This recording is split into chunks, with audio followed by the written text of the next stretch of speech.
পৃথিবীর সব কিছু থেকে পালানো গেলেও আল্লাহর কসম, উস জাত কি কসম জিস পে হাত পে মেরি জান হ্যায়, আমি ওই জাতের কসম করে বলতেছি যার কাছে আমি হানজালার জানটা আছে, আমার হায়াতটা যার হাতে, আমি ওই জাতের কসম করে বলছি একমাত্র এই জিনিস থেকে, এই মৃত্যু থেকে পৃথিবীর কেউ বাঁচতে পারে নাই, পৃথিবীর কেউ বাঁচতে পারবে না।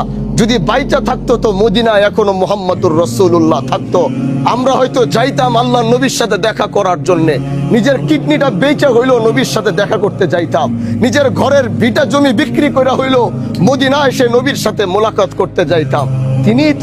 তিনি দুনিয়ার জমিনে থাকতে পারে নাই, তাহলে আপনি আমরা কে যে আমরা দুনিয়াতে বাঁচবো? আমি কি যে আমি দুনিয়াতে বাঁচবো? পৃথিবীর কত বড় বড় বাদশাহিত্য চলে গেছে এক মৃত্যুর থাবায়।